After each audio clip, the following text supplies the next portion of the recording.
Have you ever felt so deeply understood by a romantic partner, only to later realize that feeling was just an illusion?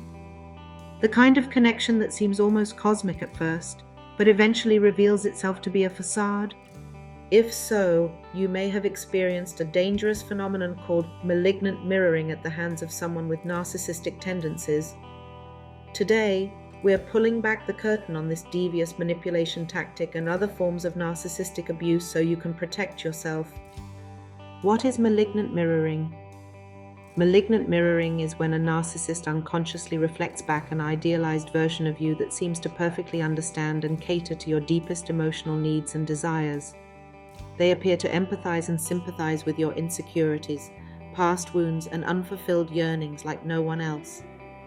You feel totally seen and validated in a way you've likely craved your whole life. However, this form of emotional manipulation is really about the narcissist creating an addictive, codependent fantasy bond.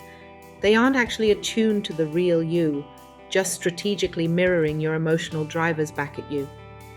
At first, the narcissist's uncanny ability to seemingly empathize with and vocalize your innermost desires and buried emotional aches feels profound, even cosmic. It's as if they can perceive your unmet needs on a transcendent level that no one else ever could. However, this sense of being profoundly understood is simply the narcissist's covert lens, studying your emotional drivers with surgical precision. In reality, they are emotionally eavesdropping on the subtle cues and unconscious utterances that reveal your insecurities, attachment wounds, and unfulfilled longings.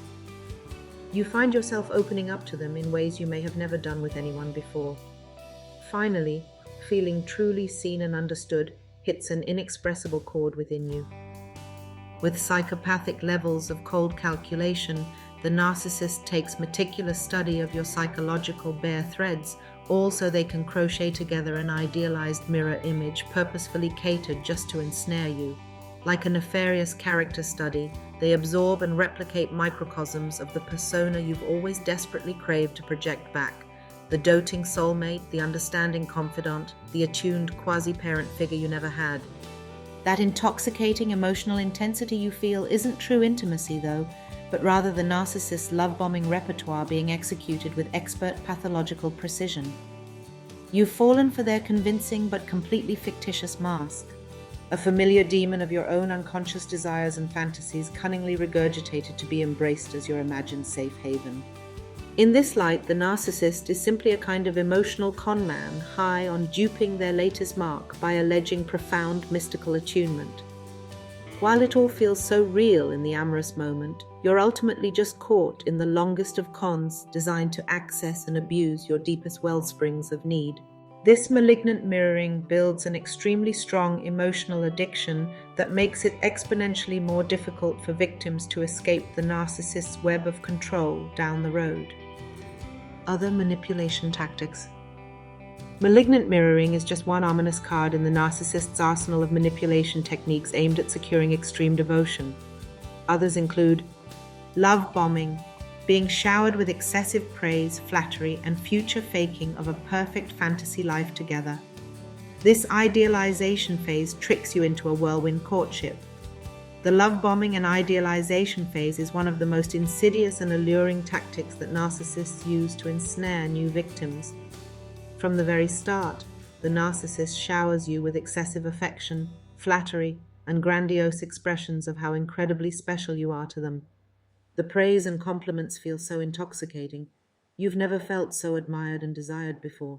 They profess cosmic-level spiritual beliefs about how you two are literally soulmates, destined to be together by divine forces. Their certainty about the depth of this fated connection, despite hardly knowing you, can make even the most rational people start to believe in fantasy. The narcissist then love bombs you by amping up future faking, painting an extraordinarily vivid, idyllic vision of the perfect life you'll build together. With whirlwind romance, they essentially cast you as the co-star in an epic fantasy world custom designed just to idealize and seduce you. The narcissist plays the role of your perfect partner with Oscar-worthy conviction. This love-bombing stage intentionally rushes you off your feet, flooding your brain with overwhelming dopamine and oxytocin at light speed to shortcut normal courtship. You're chemically addicted before traditional bonding can occur. The excessive adoration and fantasy mirroring build an intense limerence trauma bond, all while love-bombing chemicals bypass your logical concerns about how they can possibly know you so intimately after such a brief time. Once firmly hooked into the narcissist's delusional reality and future-faked dreams, the future of abuse and devaluation is set in motion as the true self slowly surfaces. Another manipulation tactic is weaponizing insecurities. Once hooked, the narcissist negs and devalues you by targeting the exact vulnerabilities they seem to empathize with before. Your deepest anxieties become ammunition for controlling you. The way narcissists weaponize insecurities is particularly insidious and damaging. Once the devaluation phase kicks in, the narcissist deploys those same insecurities and fragilities you trusted them with as weapons to utterly erode your self-worth. The deep emotional intimacies you risked exposing now get repurposed into sources of calculated needling and devaluing jabs designed to reinforce your every anxiety and self-doubt. Every seed of reassurance they once planted gets uprooted to remind you of your deepest psychological pains. If you felt insecure about your looks, they'll start making cutting remarks about your physical appearance. If you opened up about childhood traumas, they'll re-victimize you by dismissing or mocking those experiences.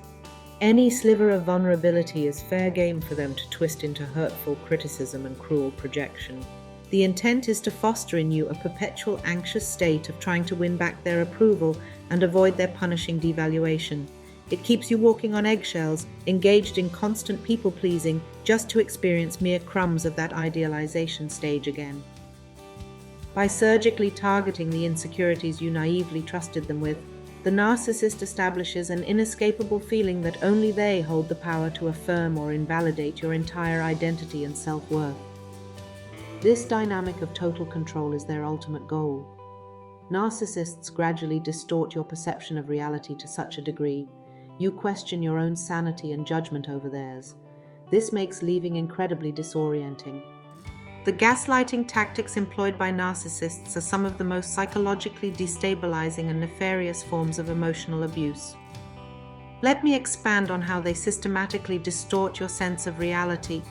The narcissist begins gradually introducing inconsistencies and countering your perception of events, conversations, and even your own emotional experiences. At first, these distortions can seem minor, making you doubt yourself. Did I really say that? Maybe I'm misremembering. Over time, these reality contradictions escalate in frequency and audacity. The narcissist blatantly denies and reverses things you know to be true, while doubling down with unwavering confidence that their version is fact. They may project and accuse you of doing the very toxic behaviors that they themselves are perpetrating. This constant denial and rewriting of your shared experience creates profound cognitive dissonance. The gaslighting plants an insidious seed that your own grasp on reality and recollection of events cannot be trusted. Your perception becomes malleable clay for the narcissist to mold and punch holes through at will.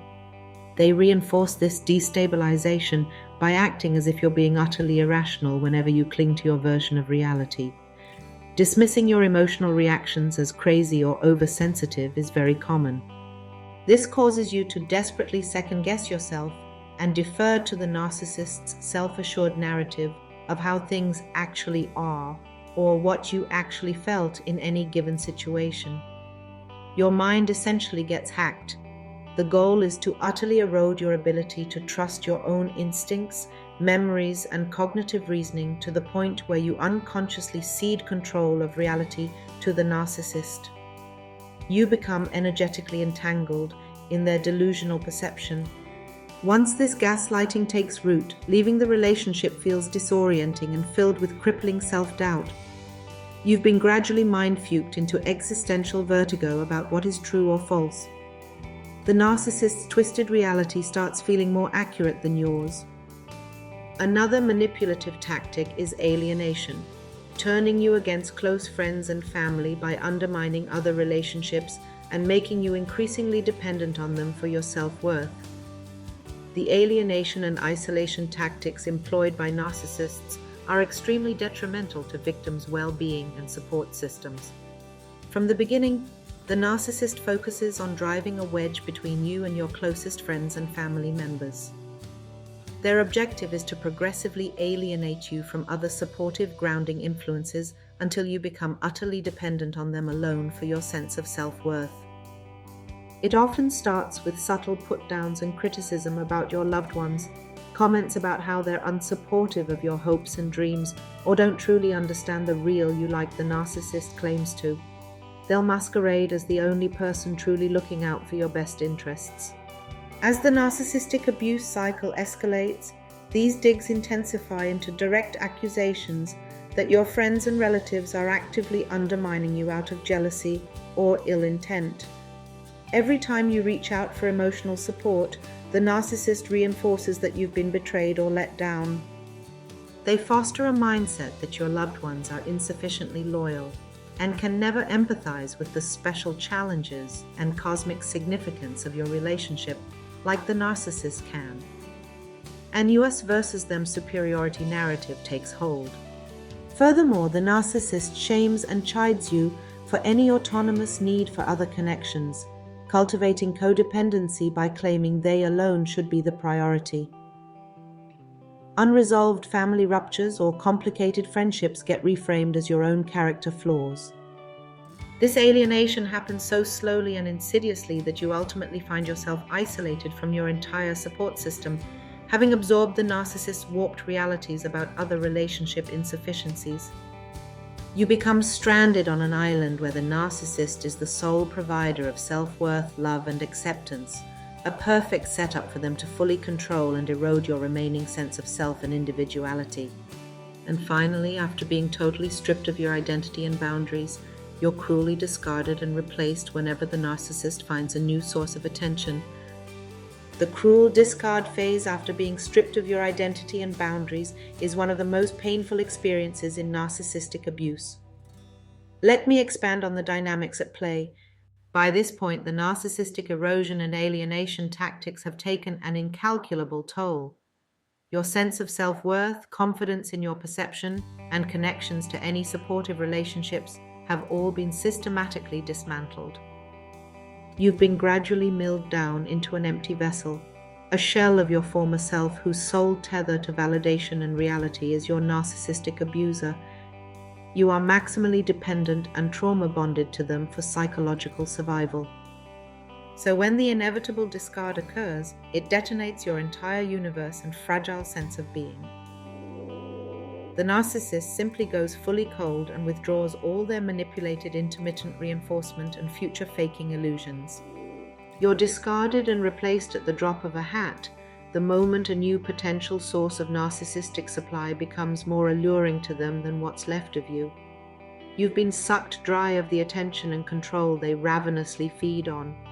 The discard often happens with explosive deflation and sweeping devaluation. You're callously cast aside as inadequate, flawed, and never having truly meant anything to the narcissist in the first place. It's an utterly cruel and devastating rejection. All the love-bombing poetry about being soulmates, all the future promises of your grandiose shared life together, it was all exposed as a malignant fantasy specifically crafted to ruin your sense of trust and erode boundaries. You're discarded and ghosted with astonishing heartlessness. The shell of that calculated love-bombing persona had fully disintegrated to reveal the narcissist's true repugnant lack of empathy. And in this utterly devastating state of severe trauma, PTSD, and having no grounding identity or supportive foundation to cling to, that's when they come slithering back with the cycle of intermittent reinforcement to keep you hooked as a low-effort backup source or supply. Many stay stuck in this vicious cycle, though, as the narcissist engages in intermittent reinforcement, briefly hoovering back with breadcrumbs of their fake idealization persona just to keep their supply victim addicted. Please join us for part 2 of this video, where we will look at some of the consequences for victims and especially how to break free from narcissistic abuse.